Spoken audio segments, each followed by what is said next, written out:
Hello everyone, it is Joe here from OmniPoke, the channel that brings you guys everything Pokemon. If you're looking for PTCGO codes, including the stuff from Lost Origin, make sure you check out the Potown store. You can get a 5% discount on your order using that code OmniPoke.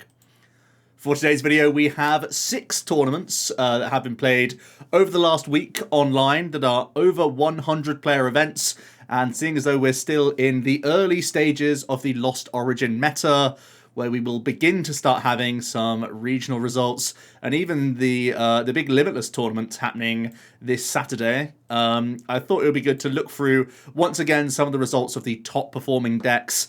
Now, the first one is going to be the Late Night 56, which was actually ongoing while I recorded last week. So this was back on the 14th of September. But it was really dominated by Palkia Inteleon. This is, of course, still very early on in the meta. So just having lists that are close to optimal because we know what Palkia Inteleon does is always a good thing. So this was the overall winning 60, is the Candy Capture build. Kind of limited on the captures, just the one copy. The Temple of Sinnoh in here as well. To be a bit of a disruptor seems pretty reasonable to me. Yeah, lots of Palkia towards the top. I'm going to try and limit the amounts that we look at the decks that we know too well, because looking at 10 different Palkia intels doesn't change much. If there's a winning list, I will look at it, though. We have Gustavo Wada's Giratina V-Star, and I think a lot of people have jumped onto this Thornton package. Obviously, it helps that you know it's coming from Gustavo's brain, so you know that it's probably a good idea. And we started to see this Thornton be a really cheeky card in the deck list for you to basically have Burst Star Requiem and Burst Lost Impact Potential by going Thornton Gate Smack. And this can be a great way to checkmate games, actually, if you're up against decks that don't necessarily have immediate one-hit KO response answers. You can just gate Thornton combo and then Requiem, knowing that you have impact the following turn no matter what your opponent does to your hand or to anything else other than this Giratina. It's just sat saying, I win the game, if it's coming into multi-prize matchups. And we know that the Greninja, Sableye, Cramorant package is really, really strong. We're seeing this as pure one-prize decks a lot at the moment. Almost a callback to Zapdos Beasts, but when you're in that mirror, you have to be careful with your resources, of course, but you have Ordinary Rod and Thornton that can get back Sableye as well in, like, one-prize matchups. So there's a lot of ways that you can get cheeky with your one-prize dudes and make sure that you have enough resources to 1v1 in one-prize mirror matches. So the Tina has that burst potential that can get through, like, tankier decks and whatnot, so you're not worried about healing or anything like that sometimes the one-prize Lost Zone build can be a little bit afraid of. The Tina can be that middle ground, and the Thornton really being an extra way into any of these attackers at any point is excellent. So I think a lot of people are going to be copying Gustavo's list for good reason. We also have a Kyurem Palkia with the thick Kyurem VMAX and the double Guru going on here. The 1 Empoleon is already something of big debate for people. I think we've already got to the point in the meta where quad rope is in basically every Confe engine. Maybe not Tina's because they don't have the space, but still rope is prevalent. So I think we're already at the stage where it's a 2 or 0 count of Empoleon. Either you say this doesn't do enough on its own, or you play the double copies, so then you are blocking rope as well, and then you are really effective. So I feel like double Empo, even just over the 4th Kyurem, could be a reasonable shout right now. I do think this deck is one of the easier ways to weave in the Empoleon early, because you do play those VIP passes and Irida, so you should have good access to these Empoleons in the early stages. And even if you don't get Empoleon active immediately, just by having this in play denies them using ropes and using their Confes. So the whole time, even if you only get one out into play, if you are playing the 2 copies, of course, you can block rope in the opening stages, which already hurts a lot of their push potential because people are dedicating so many spaces to their ropes right now. We also have a pretty strong record for a toolbox here with the 2 Sableye, the 2 Cram, as well as some lightning type, well, a lightning type Mon, as well as the Ice Cube, which you can try and make weird board states by netting stuff up and block facing out of nowhere. We've got the Drapion in here as well to really help out against the Mew matchup. I actually find the Mew matchup like pretty okay with this list. If you play, actually this one's not playing Choice Belt, so I think the Drapion maybe more reasonable. But I feel like a lot of the time, if you're just like roping around, and this is a low rope count as well, right? I'm seeing why they played the Drapion, but I feel like you can turn this Drapion into other counts, and then you just know that you're not starting an extra 2-prize Pokemon, because that would really worry me, especially with the amount of like mirror there might be right now. Starting any of these 2 prizes sounds terrible to me, so is a little bit nerve-wracking, but otherwise a good result there. And then we have another quick look at another Palkia Kyurem again. This looks very close to what we've been seeing in the past. I'm definitely a fan of Energy Retrieval or Rod over Nessa, personally. That's just what I've found so far. But that's just a small thing. And the overall metagame, remember this was last week.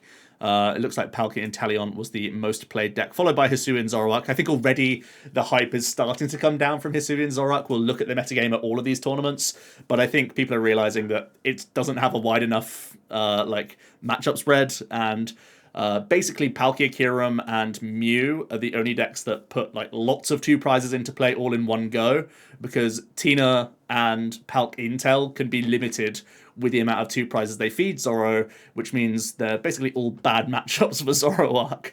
So I think Zoroark has to adapt or die, and we're seeing that with that really low win percentage. So it's almost as if the things that I've said about Zoroark this entire time is already coming true. But there we go. We then have the Guard Gauntlet, which was the next day, the Thursday, the 15th of September. It was won by Palkia Inteleon. I said I would look at the winning deck lists always. And this list looks pretty straightforward. I really like cancelling Cologne. I think in Palkia Intel, Cologne is stronger than Empoleon, because I never want to put 2 Empoleons into play in this deck, I don't think. And Cologne really does a similar job in these 1-prize matchups, where you just bring out the Manaphy, Cologne it, and take 2 prizes with your Moonlight Shuriken. You're also weaving in Inteleon and quick shooting and stuff like that. So you have multiple avenues for multiple prize knockouts. So that's really important. We may be getting to the point where we need a second Shady Dealer in here as well. Like going back to thick Inteleon line, just so these are evolved up before the 1-prize builds get to the Sableye range. Because I think in the sort of mid to late game, basically Palkia is not allowed to use its Inteleon engine against the Lost Zone decks. But if you've already done like you front-loaded all your deals and everything's a 160 hit point Pokemon, then it's a very awkward board for them to deal with. So we might be seeing back to 4-4-3 lines of Inteleon, just so that they're all evolved up or netted off the board by the time Sableye is ready to go. So let me know your thoughts on Palkia Inteleon. I think it's naturally got easy routes to have good matchups into the 1-prize decks, and obviously just has a naturally high power level, being very flexible, very strong.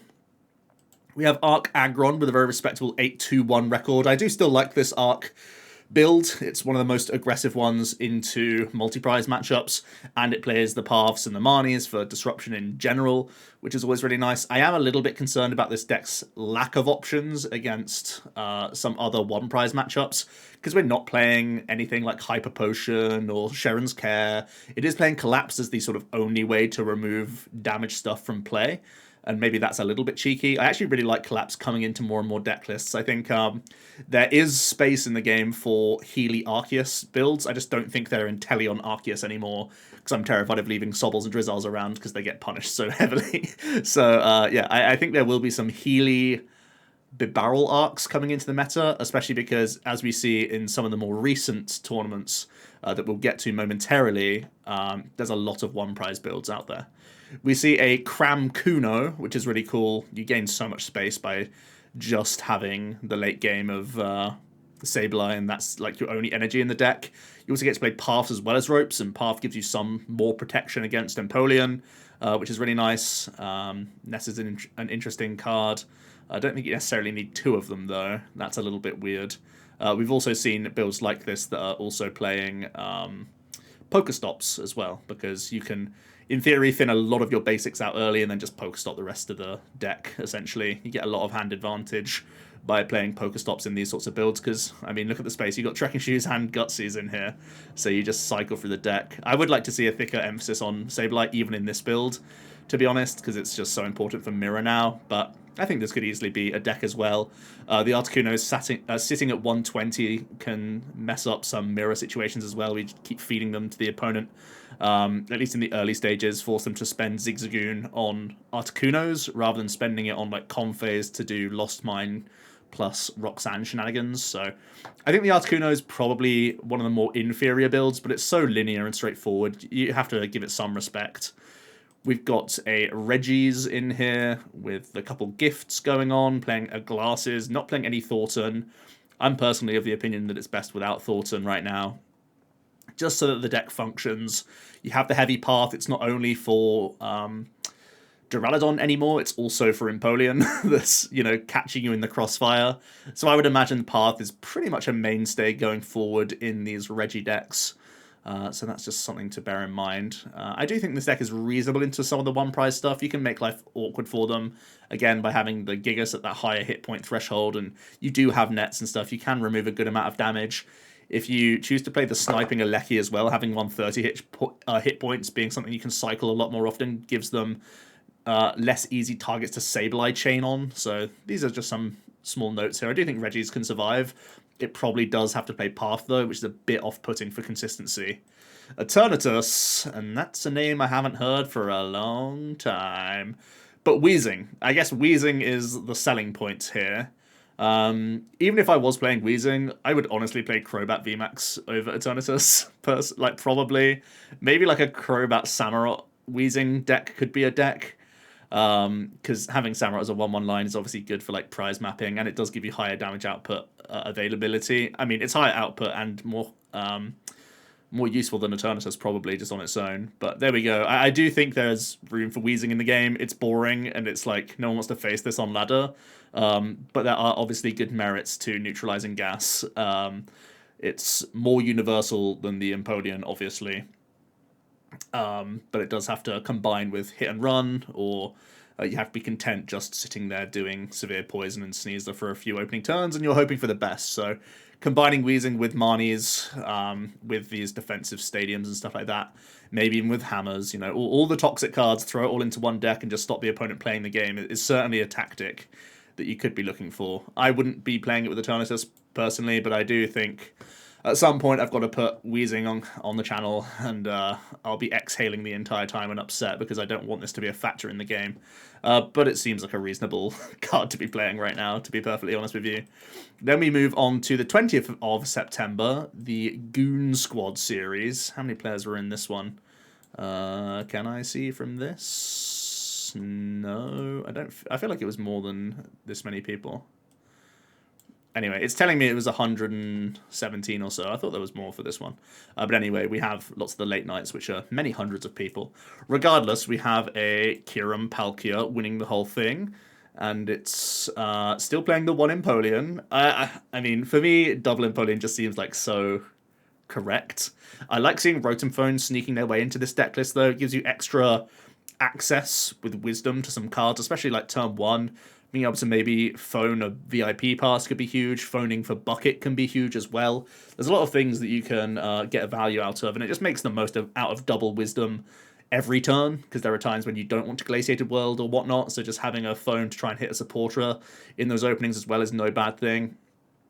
So yeah, I really like this option to combine with the Wisdom to get access to extra cards, and just doing it with Greninja as well, obviously, is another way of getting around it. You don't have to be spending your Guru ability on the card. So yeah, seems to be a very reasonable deck list. I really like the Lost Vacuum coming in, makes a lot of sense. I'm still kind of mid on the Wash Water. I actually really like this list. Other than the Wash, I think I like the list a lot. I would probably still be playing 2 Empoleons though, because for me, like I just said, it's 2 or none in my opinion.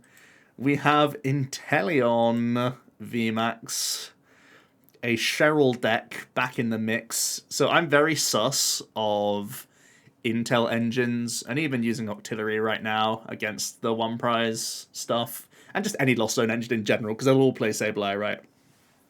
But this does play Parasol for maybe a little bit of protection. You have your own Urshi option as well, which is kind of cool. No option to ping with Double Gunner. Oh, there is an option. There are 4 energies. I lied. And Melanie. So working in the Urshi, maybe doing some Double Gunner quick shooting plays as well can be strong into like Confe engines and surprise people. If I was doing this with basic energies, I would probably play Zigzagoon as well because 70 is such a key threshold. And then I just go up to 4 nets probably. We're shimming around a few things, but the deck can take full advantage of Irida, does have good healing into... There still are, you know, outside of Giratina, a lot of things that can't deal with the Intel Max, so it can be an awkward deck. I'm trying to figure out what the best tanking build is in the game, because I feel like the one that beats the rest is going to be like the one tanking deck we need in the game to keep the lower damage output threshold decks in check. And it could honestly be this Inteleon, because it does have good value. Double Gunner can do some cheeky stuff with all the lower hit point stuff around in the game. And I imagine most of the one prize decks, Lost Zone decks, won't be playing a path to stop you gunning stuff down. So kind of interesting to see this box still working. We'll have to play around with Inteleon. I think it may have a position in the game, although it's weak to lightning, which scares me. But the good news is Flying Peak is seeing less play, obviously based on these results. We have another Mirage Gate toolbox. Having Vikavolt plus Zapdos is really good for Mirror, because you hit for weakness on Cramorants and can knock them out and deny trainer cards, which is obviously a big deal. Having an Alecki in here as well, pretty dangerous with some sniping potential. So just another cool way of playing the toolbox. The Zapdos coming in for some type coverage as well. There's going to be so many renditions of this deck. I would still probably look to play 2 Sableye, even with just 2 Psychic Energy. Sableye just... I'm sold. I'm sold. But I guess in Mirror you're trying to Vikavolt a lot anyway, so maybe there's just a slightly different direction here. Don't really like this split of 3 gears. It sounds so high for how few supporters you actually play. These gears can be whiffing, like, actually quite a lot, so...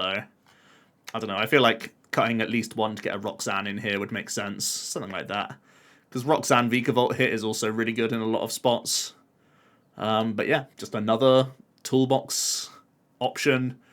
Zapdos Vikavolt does have value if we start seeing a ton of one prize zone builds, or even combo based ones that play like the Thought and Tina and they try and not put it into play early.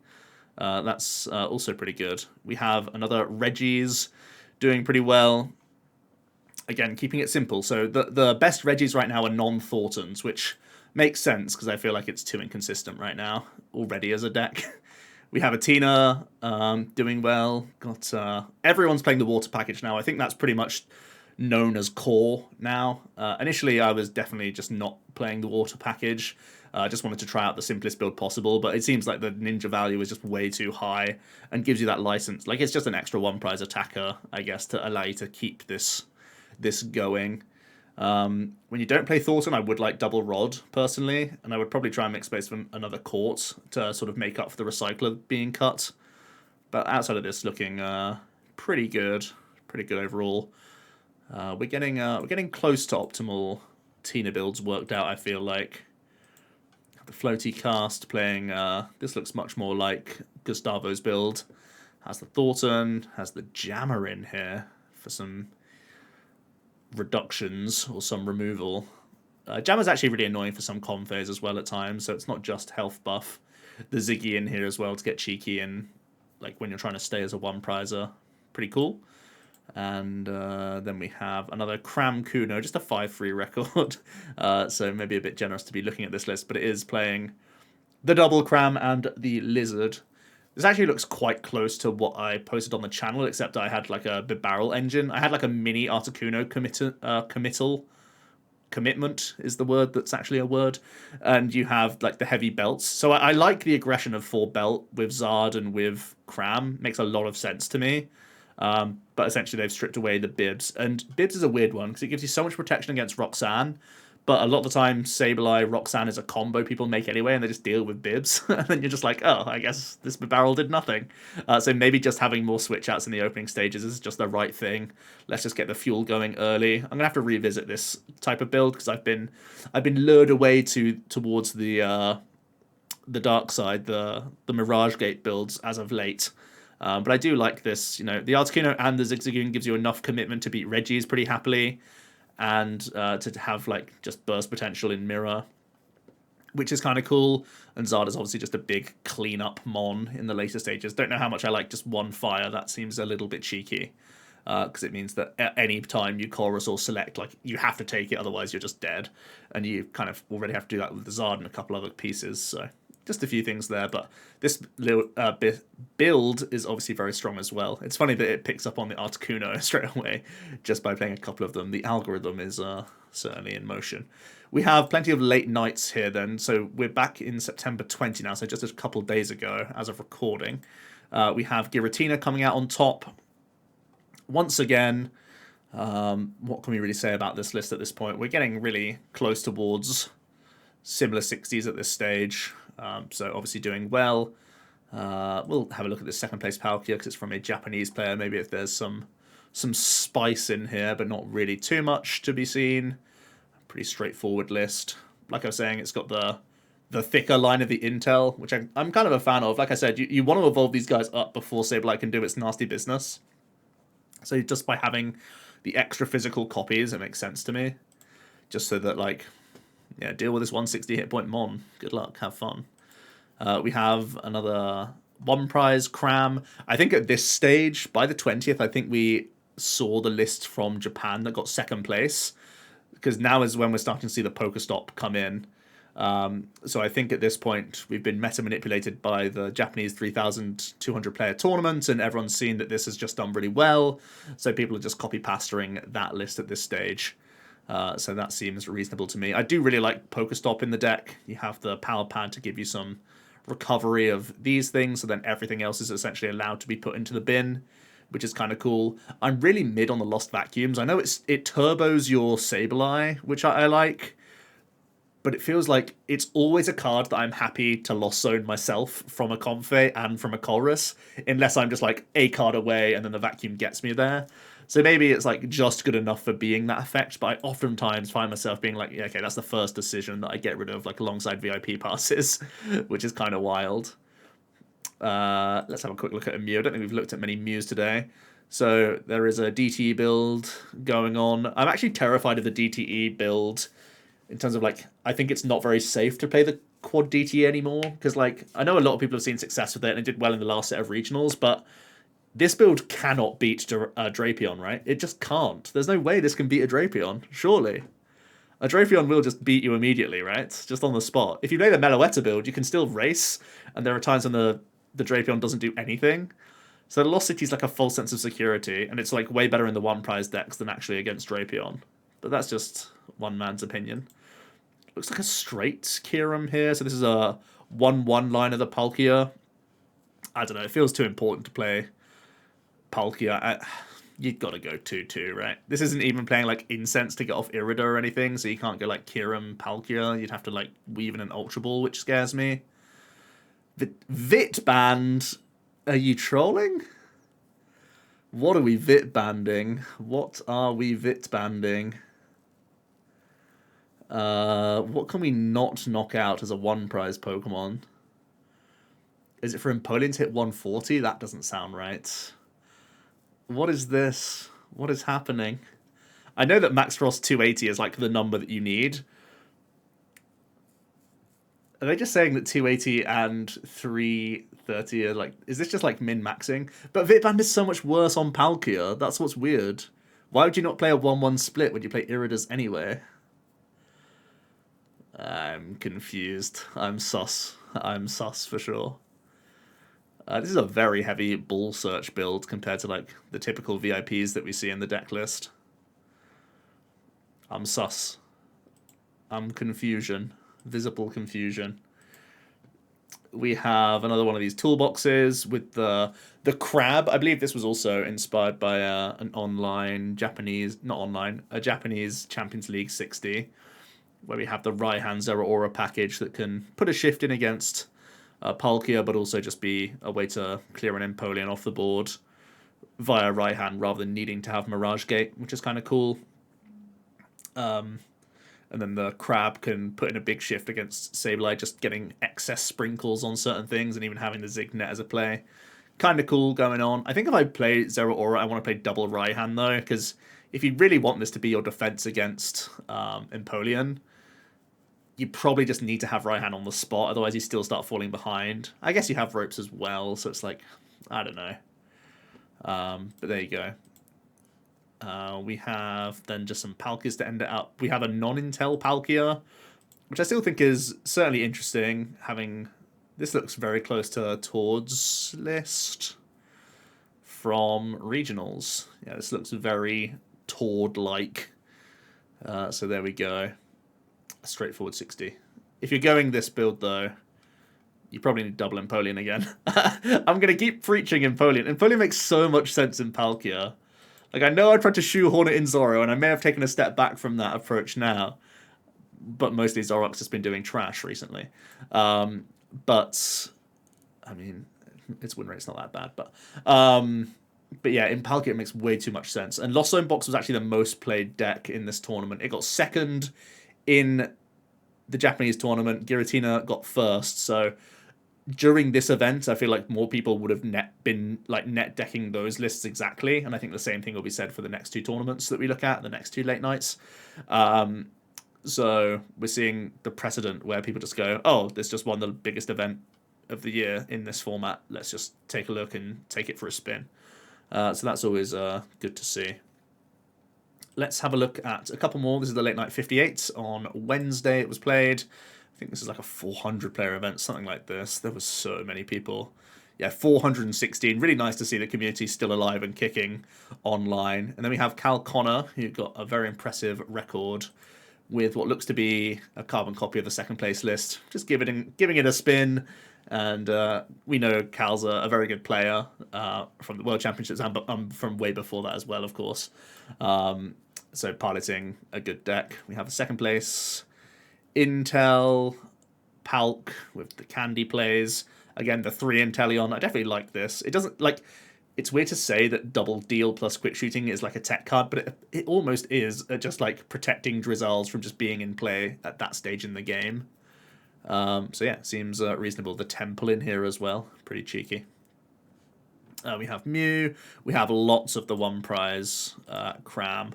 This is the toolbox again that we've already looked at.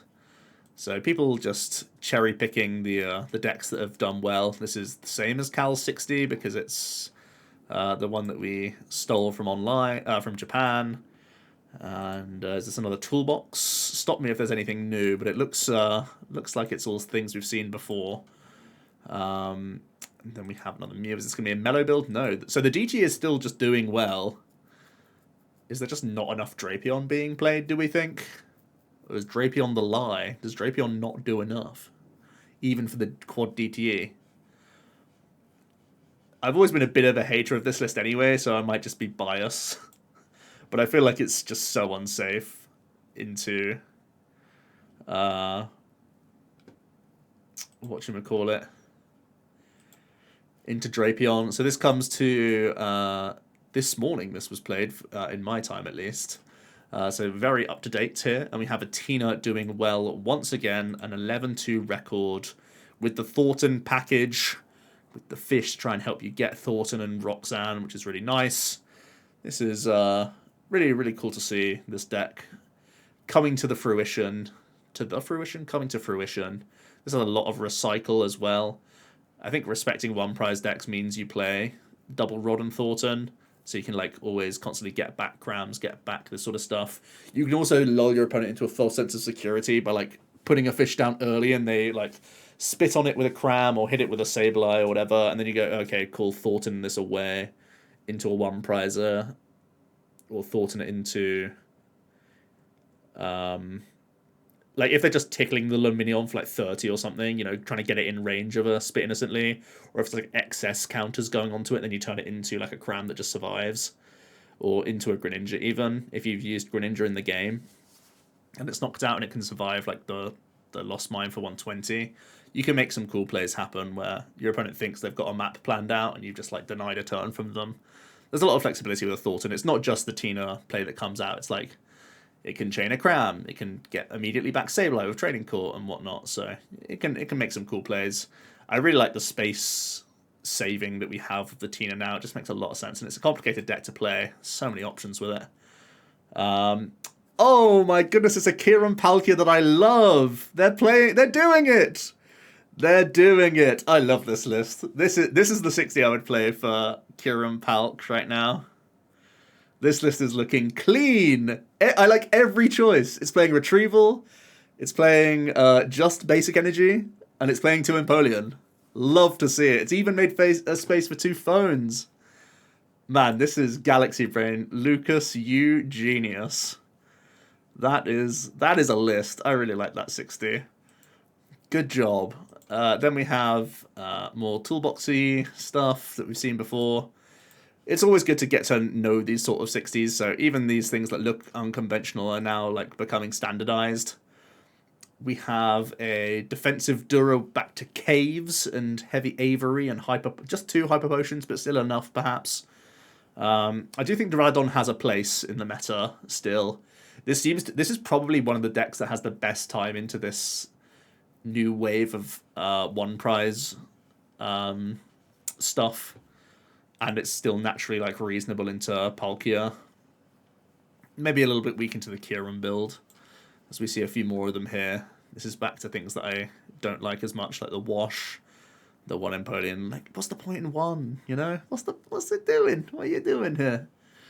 Does have the Drapion as well. I don't mind Drapion sneaking into this list, honestly. It does give you that little bit of help against Mew, and I do think Mew's not like an auto loss, but it's not like an easy matchup for you either. Like, you can get a good hit in with you can take KOs with Palkia, you can take KOs with the Kieran, but you have to be online and you can't miss a beat. And if you have that Drapion, it gives you a bit more flexibility to be like attached to a Kieran on the bench, knock out with a Drapion. You have to do a Drapion. You can't not do a Drapion.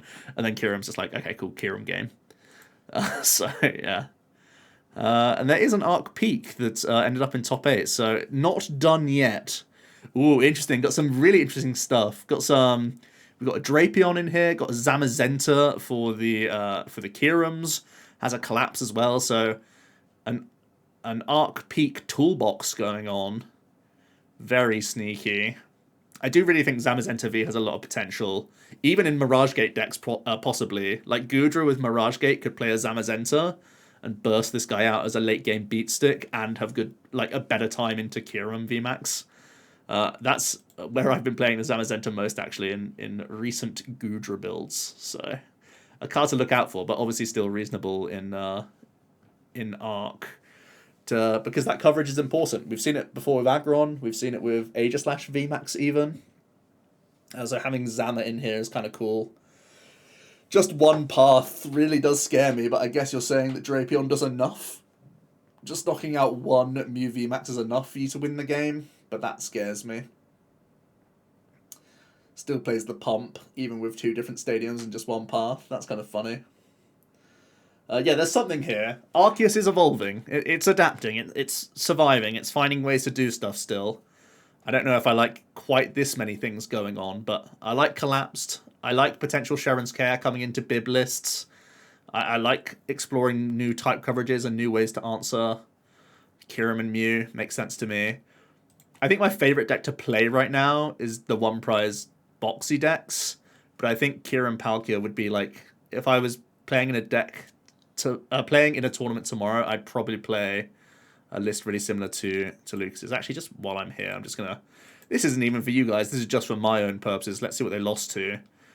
They did lose to a Cram Toolbox, which was their only win, which is insane. They lost to an Arc Dura, and they lost to the eventual winner. But I feel like the Tina would be a close matchup with a double Emperor. I mean, I'm just going to copy. I'm just going to net deck. Nothing wrong with net decking. Let's look at the metagame as well. So the Lost Zone box is the most played deck by a long way. And again, this was this morning, so this is as of today. Kieran Palkia doing really well. Look at those stats. Kieran Palkia, good deck. Really good deck. And good into the Lost Zone box by the looks of things. Already just looking at the data, right? Hisuian Zori continues to tank down that tier list. Good luck, everyone, playing those quad DTEs. Like, at this point, you may as well just play Mew. If you want to play a quad DTE deck that just draws good, just play that deck. Because Mew has some answers into the one prize decks of Lost City. Tina, difficult deck to play. So I feel like Tina's win rate is scuffed by how hard it is to play, honestly. Palkia still being very, very respectable. Gudra actually doing well as well. Not so many people playing it, but really respectable win rate. And I think Gudra's also pretty reasonable into Lost Box. So that's cool. If you want to have a good time into Palkia, you can play what we just discussed, the Zamazenta option in the deck as well, which is kind of cool. But that's really a decent breakdown. Let me know how you're trying to figure out Arceus right now, because Arceus is super underplayed right now, and has the chops to still be among the top decks, I feel. Really, it has to... Right now, I think the focus for an Arceus is figuring out how to beat Lost Box, and where its type coverages are best. Whether it's having still Flying Peak, or whether it's going towards metal stuff, dark stuff if it's Drapion, or if it's Dark Energy, that sort of thing. I'd love to hear your thoughts on that. But yeah, that wraps up a good week. The metagame's really coming along nicely. Lost Box is a lot of fun, has a lot of results behind it already, but can be countered. So I think Tina's probably the deck that just sort of remains tier 1 the whole time, but I think Lost Zone is going to like have its spikes, and then we can counter it hard enough because it's just that little bit more vulnerable with like lower base output, so reliant on just targeting lower hit point things a lot of the game, and is weak to double Empoleon if people actually want to respect that. And I'm glad that one of the best performers in the most recent tournament is finally playing double Empoleon. I feel vindicated. Let me hear your thoughts down below. And yeah, I'll be back tomorrow with a deck list, no doubt. So cheers.